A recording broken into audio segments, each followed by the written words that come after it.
તો વિદ્યાર્થી મિત્રો આજે આપણે વિભાગ બી એની અંદર પ્રકરણ 12 અન્ન સ્ત્રોતોમાં સુધારણા જે છે એના વિશે અભ્યાસ કરીશું. અન્ન સ્ત્રોત એટલે કે ખેડૂત અને ખેતી વિશે આપણને અહીંયા બતાવવામાં આવેલું છે કે ખેડૂતની જે આર્થિક સ્થિતિ આજે આપણે જોઈએ છે તો દિવસે દિવસે નબળી થતી જાય છે અને છેવટે એને જે પણ નુકસાન ખેતીમાં વેઠ્યું હોય છે અને જે પૈસા એ લોન પર લાવેલો હોય છે ભરી શકતો નથી તો એને આત્મહત્યાને કરવાનો ટાઈમ આવે છે, વારો આવે છે.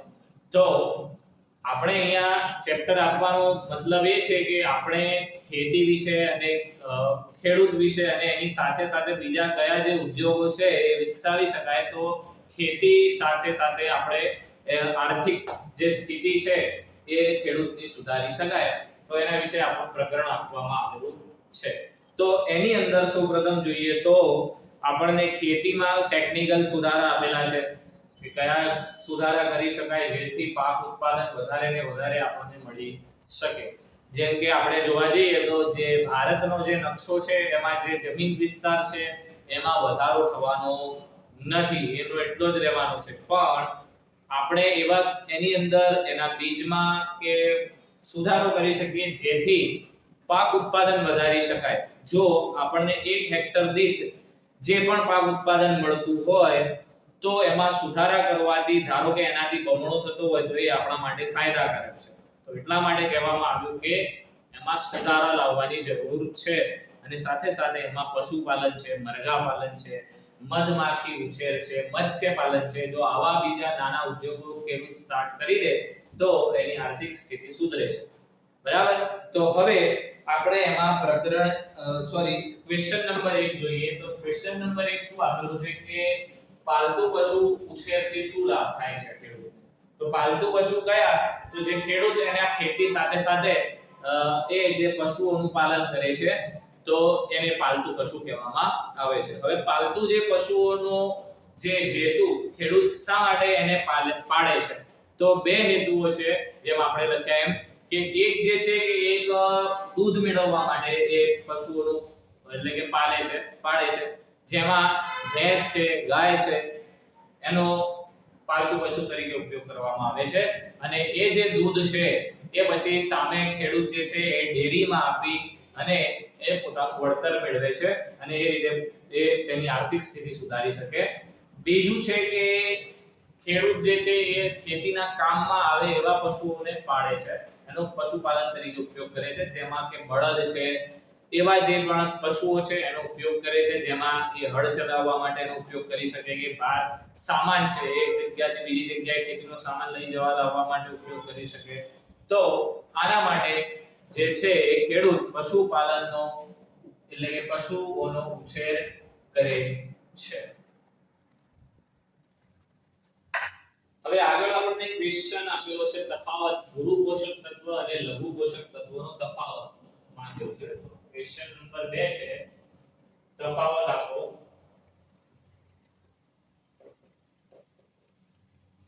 એક તરફ છે ગુરુ પોષક તત્વો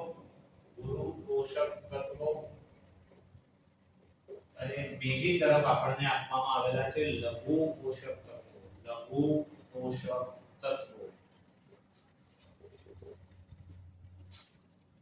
તો પોષક તત્વો અહીંયા કોના માટે આપવામાં આવેલા છે? તો પોષક તત્વો અહીંયા વનસ્પતિ માટે એટલે કે અહીંયા ખેતી માટે પોષક તત્વો પાકને કયા જરૂરત હોય છે એના વિશે વાત કરવામાં આવી છે. તો અહીંયા ટોટલ આપણને જે 13 પોષક તત્વો બતાવવામાં આવેલા છે. આમ તો જોવા જઈએ તો 13 અને બીજા જે છે જેમ કે હાઇડ્રોજન છે, ઓક્સિજન અને કાર્બન છે તો એ જે બીજા 3 એટલે ટોટલ 16 થાય છે. 3 પોષક તત્વો હવા, પાણી એમાંથી મેળવે છે જેમાં કાર્બન છે, ઓક્સિજન છે, હાઇડ્રોજન છે એ એને ત્યાંથી મળે છે. પણ એની સિવાયના જે બીજા તત્વો 13 જે છે એ આવશ્યક પોષક તત્વો વનસ્પતિમાં જે છે એ જમીનમાંથી એને મળે છે. હવે એ 13 પોષક તત્વો જે છે એમાં કેટેગરી એની 2 પાડવામાં આવી 13 પોષક તત્વોની. જેમાં જે પોષક તત્વો વનસ્પતિને વધારે માત્રામાં જરૂરી હોય એને કહેવાય ગુરુ પોષક તત્વો. ગુરુ એટલે વધારે, મોટું. તો જે વધારે માત્રામાં જરૂરી પોષક તત્વો હોય વનસ્પતિને એને ગુરુ પોષક તત્વ અને જે વનસ્પતિને ઓછી માત્રામાં જરૂરી હોય એવા પોષક તત્વોને કહેવામાં આવે છે લઘુ પોષક તત્વો. બરાબર છે. હવે જે ગુરુ પોષક તત્વ છે એની સંખ્યા આપવામાં આવેલી છે 6, જ્યારે લઘુ પોષક તત્વોની સંખ્યા આપણને આપવામાં આવેલી છે 7. તો લખી લઈએ. આ પોષક તત્વો વનસ્પતિને વધુ માત્રામાં જરૂરી હોય છે. અને બીજા જે છે લઘુ પોષક તત્વો, તો આ પોષક તત્વો વનસ્પતિને ઓછી માત્રામાં જરૂરી હોય છે. પછી આગળ ગુરુ પોષક તત્વની સંખ્યા, તો ગુરુ આ પોષક તત્વની સંખ્યા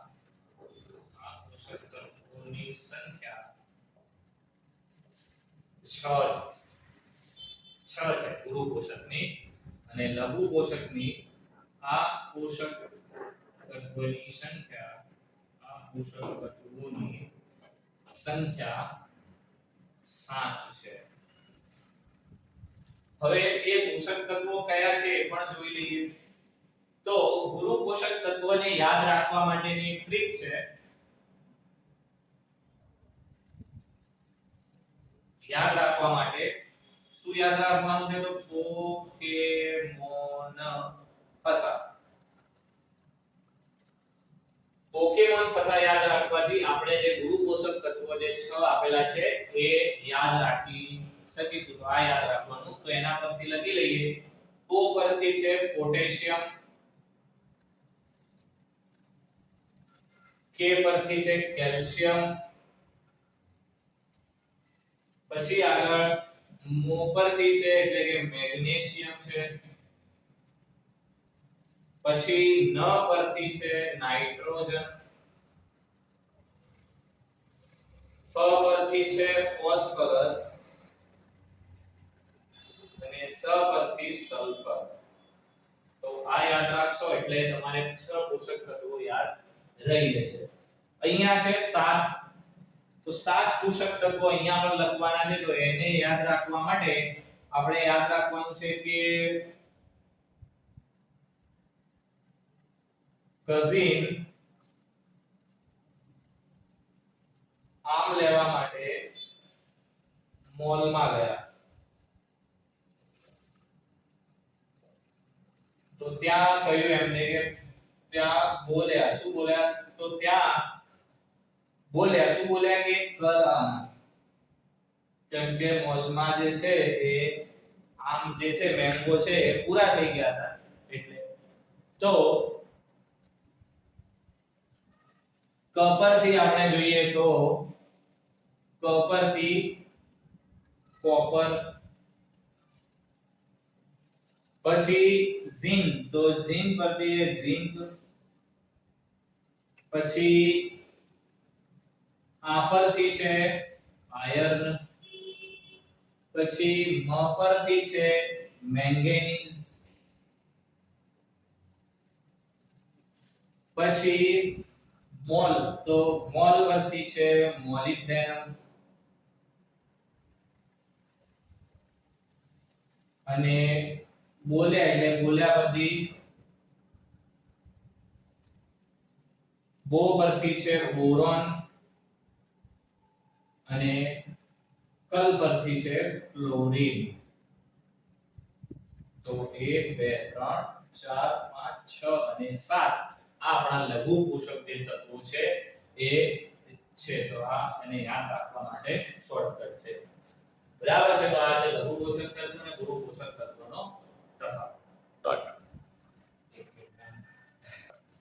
તો નેક્સ્ટ ક્વેશ્ચન આપણને ત્રીજા નંબરનો આપેલો છે. ટૂંક નોંધ લખવાની કહી છે મિશ્ર પાક ઉછેર વિશે.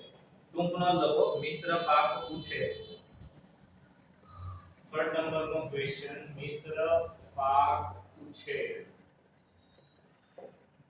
ટૂંક નોંધ લખવાની છે. મિશ્ર પાક, મિશ્ર શબ્દ આપણે સાંભળીએ છીએ, એક કરતા વધારે ભેગું હોય તો એને મિશ્ર કહેવામાં આવે છે. તો અહીંયા મિશ્ર પાક ઉછેર શું છે? તો પાક ઉત્પાદન તો લેવાનું છે, પણ શું કઈ રીતે? તો એક જ ખેતર છે આપણી જોડે, ખેતર એક છે, પણ એ જ ખેતરમાં આપણે બે કે બે થી વધારે પાક જે છે એ એક જ સાથે લઈએ છીએ. એટલે કે ધારો કે ઘઉં ઉગાવ્યા તો સાથે રાઈ ઉગાવી એની સાથે, તો એ થયું મિશ્ર પાક છે. ઘઉંની સાથે ચણા ઉગાવી દીધા, બંને પાક ઉત્પાદન એક સાથે એક જ ખેતરમાં એક જ સમયે લેવામાં આવે તો એને મિશ્ર પાક ઉછેર કહેવામાં આવે છે. એ જ રીતે બીજું ઉદાહરણ પણ છે કે મગફળી અને સોયાબીન એ પણ મિશ્ર પાક તરીકે ઉછેર કરવામાં આવે છે. આ રીતે જો મિશ્ર પાક ઉછેર કરવામાં આવે તો એનાથી શું થાય? ખેડૂતને કઈ ફાયદો ખરો? તો હા ખરો, કે એનાથી કોઈ એક પ્રકારનો જે પાક છે એ નિષ્ફળ જાય તો બીજા પ્રકારનો જે પાક નિષ્ફળ જવાની શક્યતા ખૂબ જ ઓછી રહે છે. એટલે પાક નિષ્ફળ જવાની શક્યતા આમાં ઓછી રહે છે મિશ્ર પાક ઉછેરમાં. તો લખી દઈએ મિશ્ર પાક ઉછેર. તો જો બે કે બે થી વધારે પાકને એક જ ખેતરમાં એક જ સમયે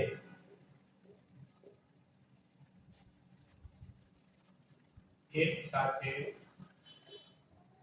ઉછેર કરવામાં આવે, ઉગાડવામાં આવે તો તેને મિશ્ર પાક ઉછેર કહેવામાં આવે છે. મિશ્ર પાક ઉછેર કહેવામાં આવે છે.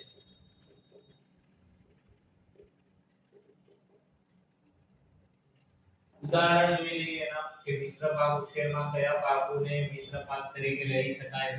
તો એની અંદર છે ઘઉં અને ચણા, આ બંનેને સાથે ઉગાડી શકાય. ઘઉં અને રાઈને એક સાથે ઉગાડી શકાય. પછી છે મગફળી અને સોયાબીન,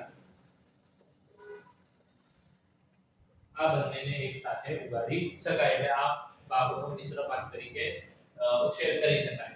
પછી એનાથી શું ફાયદો મળે આપણને? ફાયદો શું મિશ્ર પાકનો? તો આ પદ્ધતિ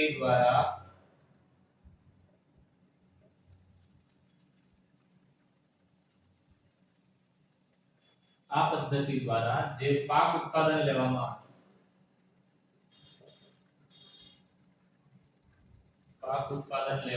આવે તેમાંથી બંને નિષ્ફળ થતા નથી. એટલે બંને પાક નિષ્ફળ ના જાય, કોઈ એક પાક જે છે એક નિષ્ફળ જાય તો એક સારો ઉગી શકે. બંને નિષ્ફળ થવાની શક્યતા ખૂબ જ ઓછી છે. તો આને કહેવામાં આવે છે મિશ્ર પાક ઉછેર. તો અહીંયા ક્વેશ્ચન આપણને આપેલો છે 4. પશુધન ઉછેરના હેતુ જણાવી ભારતીય પશુધનની મુખ્ય જાતોના નામ લખો. પશુધન જે છે એના હેતુ અને એની મુખ્ય જાતોના નામ આપણને પૂછેલા છે. પશુધન ઉછેરનો હેતુ,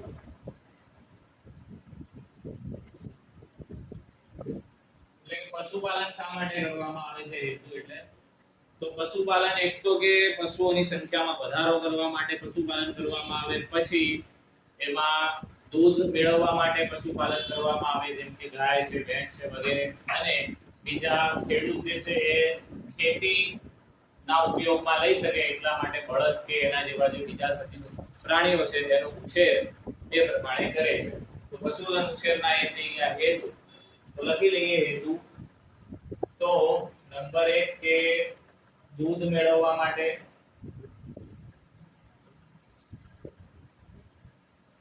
બીજું કે પશુઓની સંખ્યામાં વધારો કરવા માટે, અને ત્રીજું કે ખેતી ના ઉપયોગ અથવા ખેતીના કાર્ય માટે જેમ કે ભાર ઉચકવા, હળ ચલાવવા માટે. તો આ હેતુ થઈ ગયા જેના માટે પશુધનનો જે છે ઉછેર કરવામાં આવે છે. હવે અહીંયા આપણને પશુધનની જે જાતો છે એના વિશે પૂછ્યું છે. તો પશુધનની જાતિઓમાં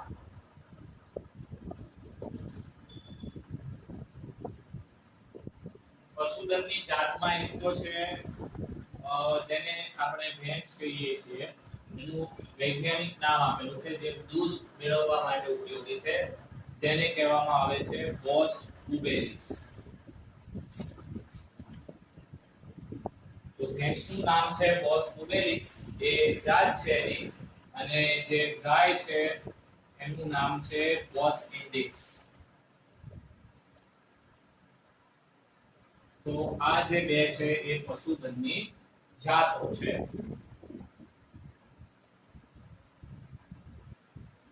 તો નેક્સ્ટ ક્વેશ્ચન છે ક્વેશ્ચન નંબર 5 કે પાક ઉત્પાદનને નુકસાન કરતા પરિબળો અને તે પાકને કેવી રીતે નુકસાન કરે છે. ક્વેશ્ચન નંબર 5 છે કે પાક ઉત્પાદનને અસર કરતા પરિબળો અને એ પાકને કઈ રીતે નુકસાન કરે એ આપણે પૂછ્યું. હવે પાક ઉત્પાદનને અસર કરતા પરિબળોમાં શું આવે? તો જે કુદરતી પરિબળો છે જેમાં આવે વધારે પડતી ઠંડી હોય, જેને હિમવર્ષા કહેવામાં આવે. એટલે હિમવર્ષા થાય તો એના કારણે જે છે એ બરફ જે છે એ પડે, એના કારણે જે છોડ છે કે જે પણ કૃષિ ક્ષેત્રે જે પણ આપણે ઉગાવ્યું હોય ખેતરમાં એમાં નુકસાન જોવા મળે. પછી છે વધુ ગરમી, ગરમીના કારણે પણ પાક ઉત્પાદનમાં ઘટાડો થાય. પછી અતિવૃષ્ટિ છે, અતિવૃષ્ટિ એટલે કે વધારે વરસાદ થાય તો એના કારણે પણ પાણી જે છે ખેતરમાં ભરાઈ જવાને કારણે પણ એના જે મૂળ છે અને પર્ણો વગેરેમાં સડો લાગે અને એ પાક ઉત્પાદન આપણને ઘટાડી આવે. એટલે એના કારણે પણ પાક ઉત્પાદન ઘટી જાય. બીજું છે અનાવૃષ્ટિ. અનાવૃષ્ટિ છે એના કારણે પણ પાક ઉત્પાદન ઘટે. એટલે કે અનાવૃષ્ટિ એટલે વરસાદ ઓછો પડે એટલે દુષ્કાળની પરિસ્થિતિ ઊભી થાય તો એ સમયે પણ પાક ઉત્પાદન ઘટે. અને પછી જે જૈવિક પરિબળો કે જે કીટકો કે જે છે એ પણ પાક ઉત્પાદનને શું કરે છે? તો નુકસાન કરે છે. કીટકો. તો આ છે અસર કરતા પરિબળો. કઈ રીતે નુકસાન કરે? તો કીટકોની જો વાત કરીએ તો કીટકો શું કરે છે? તો વનસ્પતિ આપણે જે ઉગાવી હોય તો વનસ્પતિના પર્ણો કોતરી થાય, જેના લીધે પ્રકાશ સંશ્લેષણ, વનસ્પતિમાં જે પ્રકાશ સંશ્લેષણ ખોરાક બનાવવાની ક્રિયા છે, પર્ણો જ હોય નહીં તો વનસ્પતિ એનો ખોરાક બનાવી શકે નહીં. તો જેના લીધે પ્રકાશ સંશ્લેષણની ક્રિયા થાય નહીં અને પરિણામે જે વનસ્પતિ છે એ શું થાય છે?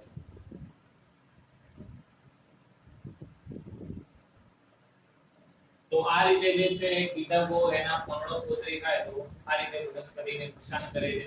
એ જ રીતે જો મૂળમાં પણ આ રીતે કીટકો હોય તો મૂળને પણ કોતરી ખાય તો જે મૂળ છે એ પાણીનું શોષણ કરી શકે નહીં અને પછી સુકાઈ જાય અને એના કારણે વનસ્પતિમાં નુકસાન, આપણને પાક ઉત્પાદનમાં નુકસાન જોવા મળે છે.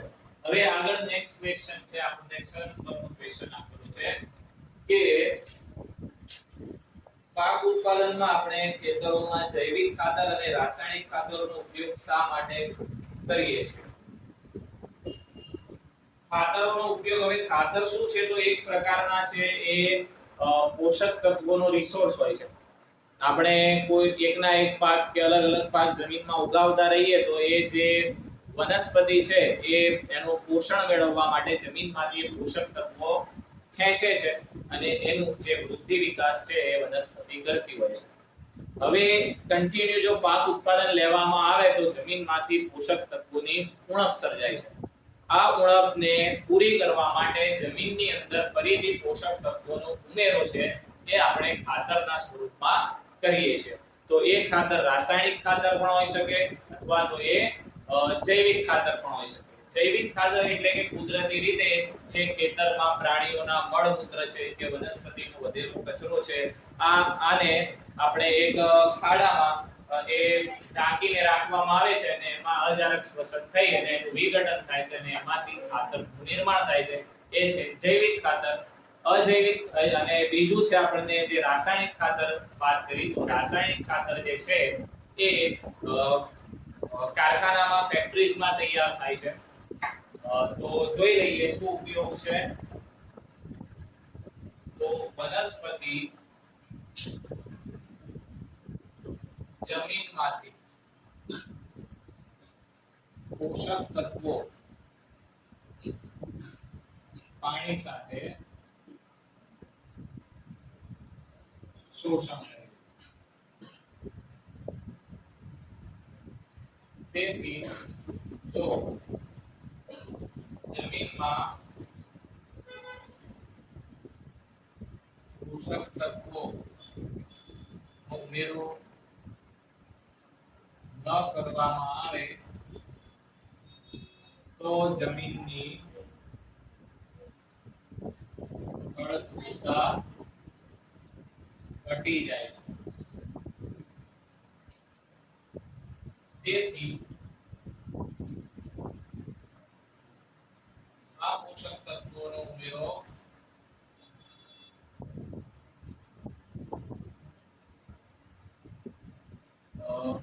જૈવિક ખાતર જેને આપણે કુદરતી ખાતર કહીએ. કુદરતી ખાતર તથા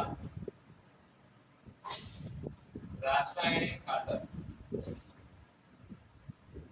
રાસાયણિક ખાતર એટલે કે જેને આપણે કૃત્રિમ ખાતર કહીએ છીએ તેના વડે